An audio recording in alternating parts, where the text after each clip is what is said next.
On today's show, how are Luka Doncic and Kyrie outshining their competition and starting to eclipse all the doubters they had? We'll talk about all that and more on today's Locked On Mavs. I'm Luka Doncic, and this is Locked On Mavericks podcast. Mavericks, NBA champions. Bang! It's good, and the Mavericks have won the game. If you don't believe, you shouldn't be here. Loyalty never fades away.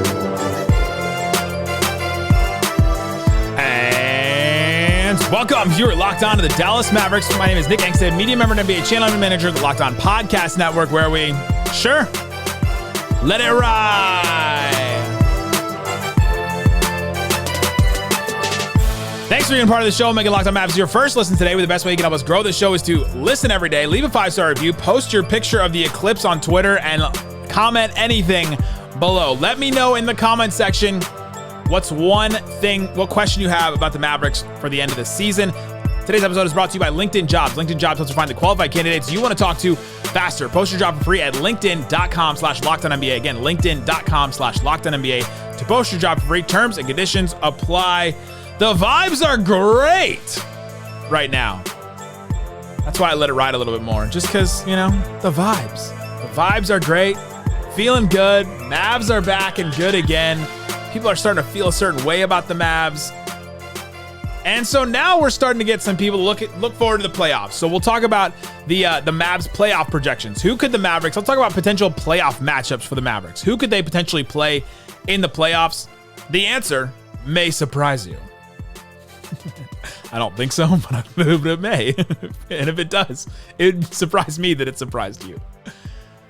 But I want to start here. I want to talk about this because the vibes are starting to be really good. Everyone's starting to feel good about the Mavericks. A lot of Mavs fans are, talking them up and saying good things about the Mavs, and all of a sudden revisiting old takes. And when you start revisiting old takes, you start to drum up, all right, who doubted us?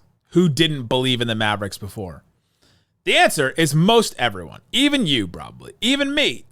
But believe in what? Like, believe in what thing? When you go back to an old take and you try to come up with, all right, let's find an old take that, the old takes exposed. That Twitter account blew up, right? Huge, massive. It's like now a staple in NBA media and in sports media. If someone has an old take that gets exposed, old takes exposed, tweets it. Or you at old tweets exposed and you send that take to them, right? That's what we do now. And so I saw a post today that inspired me to think about this duo, this Luka, Kyrie. Why do they work in Dallas? That's what I'm going to talk about today. And so I saw this post that had all these different takes from different media members that said that Luka and Kyrie won't work. And so let's go through some of them. And let's talk about why Luka and Kyrie do work on the court. I've got a bunch of different reasons, and then I'm going to compare them to some other star duos because I think there's some numbers recently that show that not only are they growing, but they're surpassing a lot of star duos that are out there like title favorites. So, talk about that. Let's start with these. So, user on Twitter posted these. ESPN, the classic one. The Kyrie trade was a D. That got a grade of a D. Kyrie recently said that he saves that and then he keeps it, which is wild to me. That he kept that meme basically like, the ESPN graphic with Kyrie trade grade D on it. Turned out to work really well so far. Kenny Beecham, real famous NBA YouTuber and, has been on NBA TNT and a whole bunch of stuff. He said at one point that Kyrie and Luka are the 11th best duo in the NBA. Okay, that's not working out so well. Nick Wright on Fox Sports said that Kyrie will be the end of Luka in Dallas. That was maybe like the pinnacle of the takes around Kyrie is going to ruin the Mavericks and ruin this for Luka. And, I had lots of questions about Kyrie. And so far, he's answered every single one of them. So I have no complaints, right? It's great. It's great, dude. Dude, it's great. It's great. It's great, broski. It's great. I have no complaints about Kyrie right now. There are a lot of people that had a lot of doubts and a lot of questions, and even more doubts than I did. Another one, Paul Pierce, noted, very smart NBA commentator. He said, Luka and Kyrie can't work together. Brian Windhorst continued to pound the drum of Kyrie is ready to come to LA and he's ready to leave the Mavericks. And Bleacher Report said the Mavs will miss the playoffs again. So a Mavs user tweets, or a Mavs fan tweets this, all of these, and people start to run with it and they start going off. And so now you start to look at, all right, well, why do they work together? Why are all these people wrong? Why is Kenny Beecham wrong about them being the 11th best duo? Why is Nick Wright wrong about Kyrie being the end of Luka and Dallas? Why is ESPN wrong about the grade of a D for the Kyrie trade? Here's some reasons why they work. And I got to start with the first one. It's sometimes an overlooked thing in the NBA, but it just says so much about these two guys. They're so smart. They're so intelligent. These guys, basketball-wise, are just a head above everyone else. Like the play recently that stands out, Luka is not playing, and Kyrie is out there. PJ Washington hits a shot, and he hits the shot. It's essentially the game winner, but they got to get a stop. And so you see Kyrie, like everyone's celebrating around everybody, and Kyrie just looks over at PJ Washington, real expressive face, and he puts two fingers up, one on each hand, and goes, one more stop. He's like looking right in PJ's eyes. He's like, hey, we need you. You're our best defender. You cannot get overhyped about the moment of hitting this shot that would eventually be the game winner. You've got to lock in on defense right now. And just that heads up mentality of a guy that's been there before, that's one moment. But think about all the other little moments throughout the game. Think about all the wild things we've seen Luka and Kyrie do. I went through and I did a watch back for Subtext, where it's a text service where I'll text you extra content and stuff. I watched back the fourth quarter and overtime of the Rockets game. And I just watched it with you. And I broke down plays and I do all kinds of stuff. So if you want to subscribe to that, click the link in the description, text the number, and do all that. And I just watched Kyrie Irving over and over and over again. Just take Jalen Green off of the switch. They're like, all right, give us the switch and let's take Jalen Green. And just take that matchup over and over and over again. And just outsmart him, basically. Hey, I'm going to drive over here, and then I'm going to cross here. And then he just took him all over the court, it felt like. And these two players, Luka and Kyrie, are so smart and so intelligent that they figured out how to work together. They figured out, okay, when you need the ball, when I need the ball, I think Kyrie looked at that game last night, saw Luka, and by now you've probably seen the images and the videos of Luka and his knees were bleeding. I mean, it's happened a couple times now, and it's probably because of treatments and things like that, and injection, who knows, like what they're doing behind the scenes back there. But he's been dealing with knee issues all offseason and all season, and he's been dealing with it, and it's something he can play through, and like he's gonna keep dealing with it. And Luka did not have it last night at the end of the game. He was gassed. There were possessions where he just like stood like James Harden when he didn't have the ball, like just out in space. And he was like, guys, I don't have it this play. If the ball comes to me, I can muster enough energy to do like one more rep and one more drive with the ball or one more step back. But like, I don't have it. I need a second. I can play defense on the other end, but I got to save some energy for that. And Kyrie goes, all right, I got you. I can pick you up. I can lift you here in this moment. And he can do that. And he can play off of guys, and he can play faster and push the pace. These two guys are so smart that that's one of the reasons why they work, is because they figured it out. So the Paul Pierce, Luka, and Kyrie can't work together. Completely wrong, because they're too smart for that. Kyrie, ready to come to LA? Maybe he tried. He's too smart for that. He got more money in Dallas, and he's this number 2 guy, and he's playing next to Luka, who's a younger, star. And like, Dallas has allowed him to be himself. And I think that that's another reason why they've worked, is that Kyrie works here. And I've talked about the many reasons why. I think Kyrie has matured himself, and I think that the Mavericks have laid an amazing environment for him to be part of, where they allow him to be himself, and then they also they support him and all that. And I think that this atmosphere and the connection that he has with Nico Harrison is better than what he would have with what he would have in LA, even with LeBron and all that. I just think that it's worked really well. And so Kyrie is not going to LA because of that right now. You go through a lot of those different takes and you're like, okay, why have these guys worked? I got a couple other reasons why they've worked. Coming up, Luka and Kyrie are the only duo to do this in the NBA besides one other duo.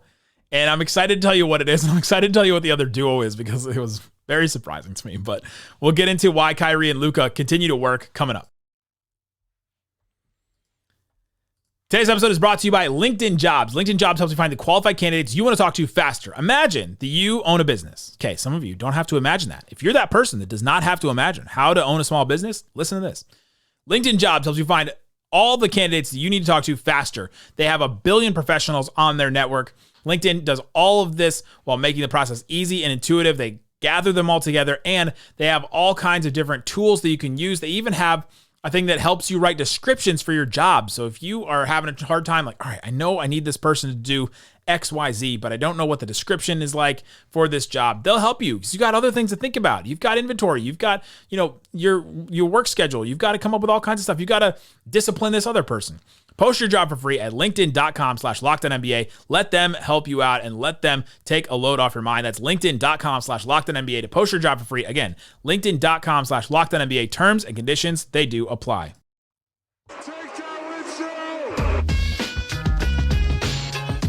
Thanks, everybody, for hanging out with us on Locked On Mavs, being part of the show, part of the Raccoon Squad, listening every day. Thanks, everybody, for subscribing to the show, subscribing to the subtext, and supporting the show. I appreciate it. And thanks to everybody that I'm seeing out in the wild IRL. It's been awesome to meet a lot of you. I saw somebody, one of our friends, Bates, that was listening to the show for a long time, put up a poll that said, who's more recognizable at a Mavs game, Nick or the Mavs Maniacs? All right. Appreciate the love. There's no way that I am more recognizable than the Maniacs. They have a uniform. There's 7, 11, 12 of them. They run around. Now, maybe if they were in street clothes, the Maniacs in street clothes compared to me, okay, I think more people would recognize Big Rob, who is also part of the Raccoon Squad as well. That more people would recognize them for sure than me. But I appreciate the love, and I just thought that was really funny. Talking about why Luka and Kyrie work. They work because of their intelligence. They're just very smart players. They've worked it together.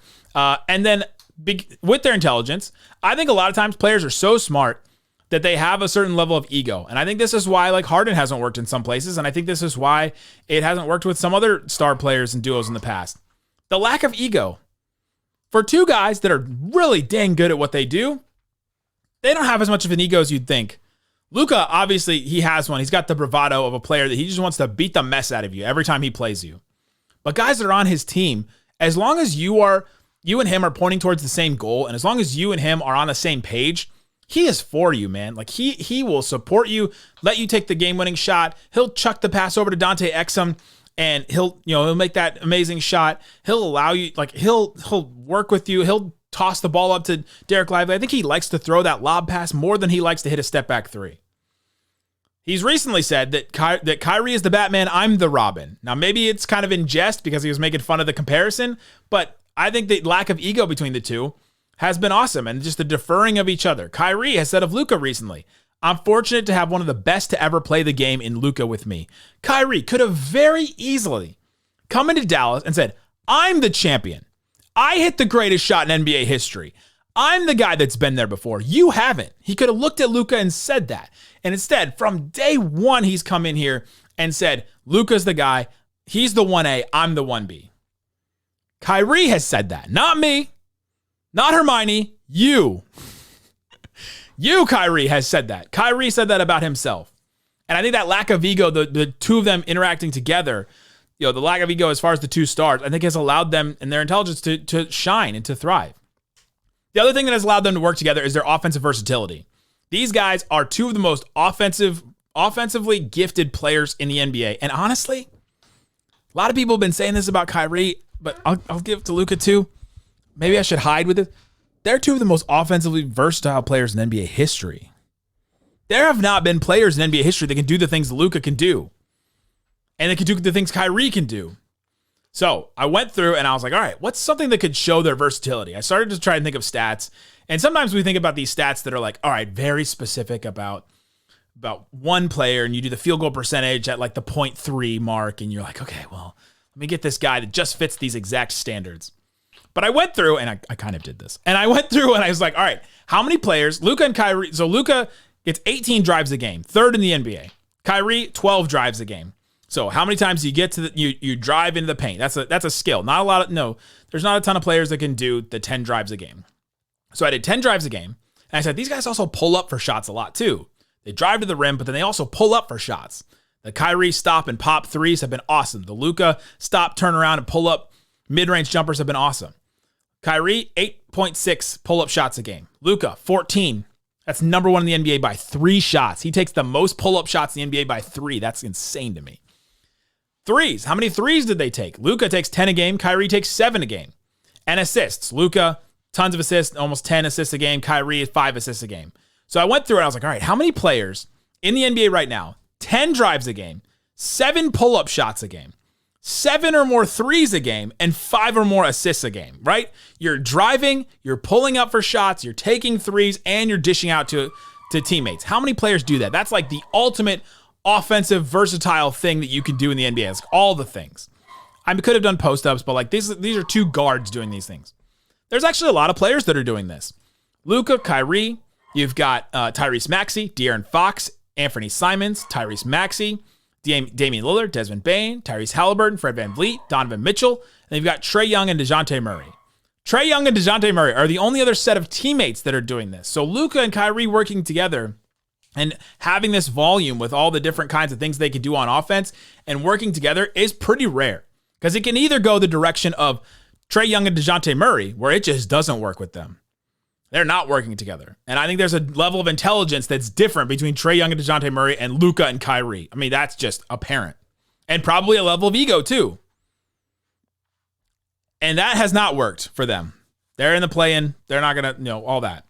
And Luka and Kyrie have, and they've gone in a different direction. But I think the offensive versatility between the two has been amazing to watch, to be able to see Luka do the different things he can do on offense and Kyrie do the different things on offense and then have both of them and go, oh my gosh, we got these 2 guys plus like a couple shooters and a guy that can rim run and catch lobs or another shooter, make 3 shooters with them. We can kind of do anything we want. So we can make these passes and Luka can make every pass in the book and Kyrie can make almost every pass in the book and Kyrie can get a shot wherever he wants on the court and Luka can almost get a shot wherever he wants on the court. And like, there's not 2 players in the NBA on the same team that can do all these things. That's why I brought up all those stats. Because those guys are the ones that can drive, pull up, take threes, dish. You go through all the other duos in the league, and I'm about to start talking about some of the other duos. All the other duos in the league, not a lot of them can do the things that these 2 guys do. Let's compare them to some other duos. Luka and Kyrie, right now, them playing on the court together, have a net rating, so they outscore opponents by 10 points per 100 possessions. That's huge. That's great as a duo. Back in December, as of December 1st, so like 2 months into the season, it was 2. They're outscoring opponents by 2 points, and you're like, oh man, is this going to work? Is this duo going to work? Like they're only outscoring opponents by 2 when both of these guys are on the court together. Now it's 10, and now they're up there with Jokic and Murray. They're at 15. Kawhi and Paul George, they're at 12. And then Embiid and Maxey, and Anthony Edwards and Gobert and SGA and Jalen Williams are all at 10. And Luka and Kyrie are at 10. Giannis and Dame are at almost 10. Tatum and Brown are at 9.3. And then all the other star duos you can think of are all lower than that. I went through all the numbers. They have been better than some star duos, and they've really ratcheted up their game. And they've really, I think in this run, those 2 together when they're on the court are just a deadly duo. Their offense is 6th. The only star duos with better offense than Luka and Kyrie when they're on the court together: Denver, Philly, Milwaukee, the Knicks, and the Clippers. Defensively, they're 112 points per 100 possessions allowed defensively. That's really good. The only teams that have star duos better than those 2 guys: Minnesota, Orlando, Cleveland, the Clippers, Miami, OKC, and Denver. So take these 2 together. Follow me on this. It's a little bit of a walk. Luka and Kyrie, when they're on the court together, the only other star duos that have a better offensive rating and defensive rating than Luka. So definitely better on both sides of the ball. The only ones are Denver, Jokic and Murray, and the Clippers, Kawhi and Paul George. Those are the only ones that have duos that have been better than Luka and Kyrie, at least statistically, on the court right now. Denver, Jamal Murray and Jokic have played 5 more games together this season. They've played multiple seasons before this, and so they have the continuity angle. They're killing it. 5 more points per 100 possessions better than Luka and Kyrie, which is just insane. They're amazing when they're on the court together. And I think some seasoning and some time, and maybe if Luka and Kyrie have had actual players with them like they do right now, theirs would be up there too. And I think they're on their way to that. And maybe a full season next year would show us that they can hang with Jokic and Murray. Kawhi and Paul George is a fascinating one. That those 2 guys, when they're on the court together, they outscore opponents by 12.5 points per 100 possessions. Their offensive rating is 1 point higher than the Mavericks duo, and their defensive rating is 1 point lower, or is 2 points lower than what the Mavericks is. It's wild that it's those two guys, because coming up, let's talk about the Mavs' potential playoff matchup. Who are the Mavs going to play in the playoffs? I got asked this question like 3 times yesterday at the game, and I find it hilarious because there's only one answer, and we'll talk about who it is and why it can be concerning coming up. Today's episode is brought to you by Game Time. Game Time is an awesome app. I use it all the time when I want to go to a sporting event, when I go to a concert. Back in December, I went to Les Mis to go to a theater production, and I was like, all right, where do I find tickets? I started looking at all these places, and Game Time was the easiest one. So go check out Game Time. They have last minute deals. Save up to 60% off your last minute for sports, concerts, comedy. I know that Matt Moore of Locked On Nuggets, I know that he goes and him and his wife sit in Denver, and they're like, all right, we want to go to this Avalanche game, the hockey game, but like, let's wait on Game Time. And if the tickets drop below a certain price, we'll pull it, we'll do it, and we'll go. And so they sit and wait on Game Time. That's pretty fun because they've got those last minute deals. They've got flash deals, zone deals, all kinds of stuff like that. So you got to keep checking the app. Take the guesswork out of buying tickets with Game Time. Download the Game Time app, create an account, use that code LOCKEDONNBA, and you'll get $20 off your first purchase. Terms apply. Again, create an account on Game Time. Redeem the code LOCKEDONNBA, Locked On NBA, for $20 off. Download the Game Time app today. Last minute tickets, lowest prices, guaranteed. Uh-oh, guess what day it is? Guess what day it is, huh? Anybody? All right, Isaac, let's get into the rest of this that I want to talk about today, because we talked about how Luka and Kyrie are playing amazing together. Outscoring opponents by 10 points per 100 possessions. The only star duos in the league that are better on offense and defense than them. Nuggets, Jokic and Murray, and the Clippers. The Clippers with Kawhi and Paul George. Now, some teams, some are better on one side of the ball or the other, but no other duos are better on both sides. Jokic and Murray, we've been over that. And the Clippers guys, right now, according to Dunks and Threes, it's an NBA stat site that a lot of reputable people use across NBA media. Dunks and Threes has the probability for every team and where they could end up. So could the Mavericks be 4th? Could the Mavericks be 5th? Could they be 6th? And they give you a percentage based on schedule, strength of schedule, all that. Games, tiebreakers, things like that. The 2 highest on the whole site, probability for where they could land. So even like, I guess Boston would be 100%. The next two highest as far as probability of where they could land are the Clippers at 4 in the West and the Mavs at 5 in the West. Dunks and Threes says 97% Clippers at 4 and 95% Mavs at 5. Basketball Reference has the same kind of thing that looks at things a little bit differently, but pretty much the same thing. They have the 2 highest as the Mavericks and the Clippers. Clippers, 96% that they'll land at 4. Mavericks, 95%, same percentage basically, that they'll land at 5. The next highest odds on Basketball Reference overall, Minnesota at 1 in the West, 61%. So we went from 95 probability to 61. That's the next closest. Clippers at like 59%. Pelicans are at 3. Pelicans at 58% at 6.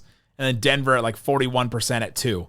So they don't really know we don't know anything in the West really, except for these 2 spots, and it's 4 and 5 are the Clippers and Mavs. And the Mavs, their second highest odds is like 2%, and it's at 3, or no, it's at 5. So it's like, it's gonna be Mavs Clippers. I'm telling you right now. It's going to be that. We got to prepare for that. We're going to have Darian Vazirian of Locked On Clippers to talk about it. We'll do a lot of preview. We'll do a lot of that stuff because the play-in will be happening, and the Mavs won't be in the play-in. Oh, that's just so great. Last year, I was dying for the play-in. This year, I'm glad that we're out of the play-in with the Mavericks. And so now you look at these duos, and you're like, all right, Luka and Kyrie, they're working. They're playing really great. But one of the only other duos in the NBA that's been better than them when they're on the court is Kawhi and Paul George. They played really well together. Now they're not playing really well lately. The difference between these two teams is the Mavs are on an upward trajectory, and the Clippers have kind of been on a downward trajectory lately. They're 7-3 in their last 10.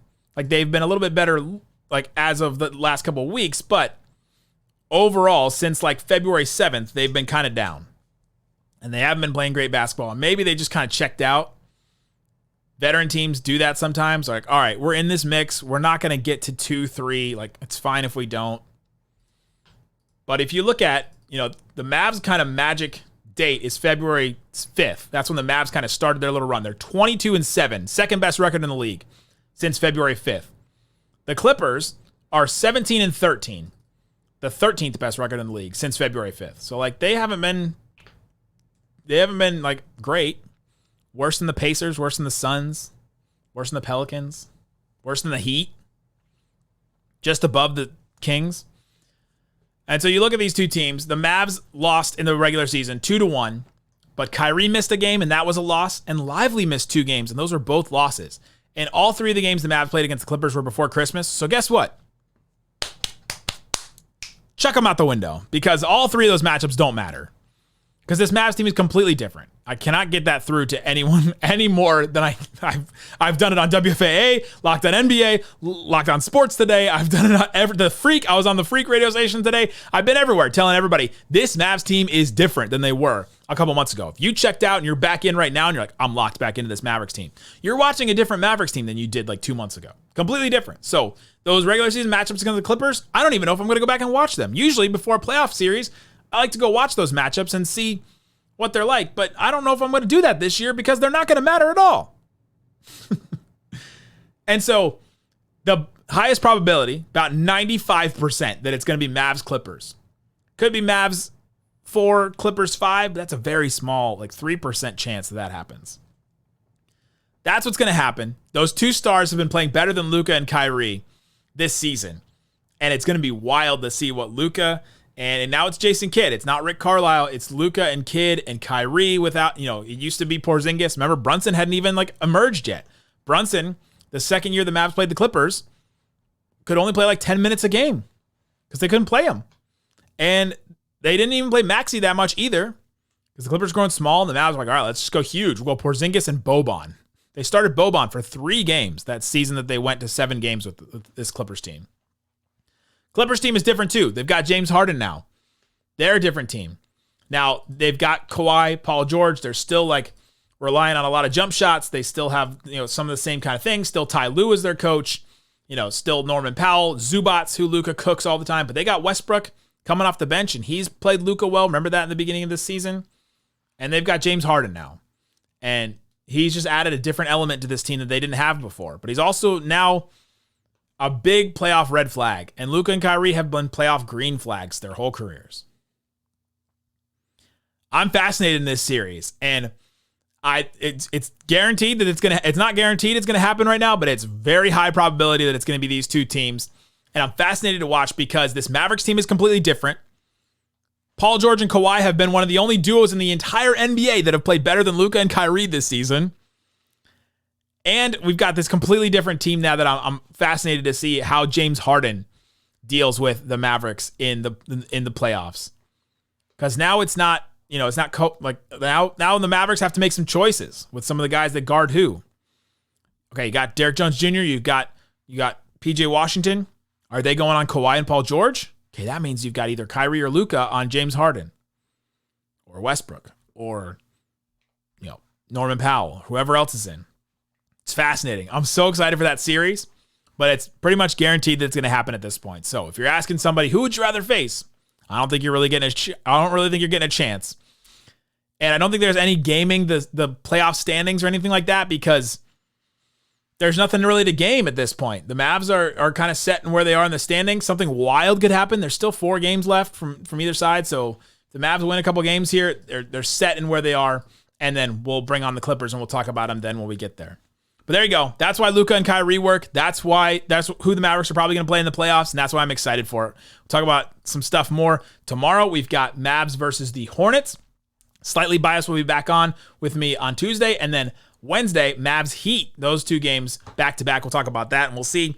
Do the Mavs rest guys? I'm curious if they rest guys against the Hornets. It's the Grant Williams revenge game. It's the PJ Washington revenge game.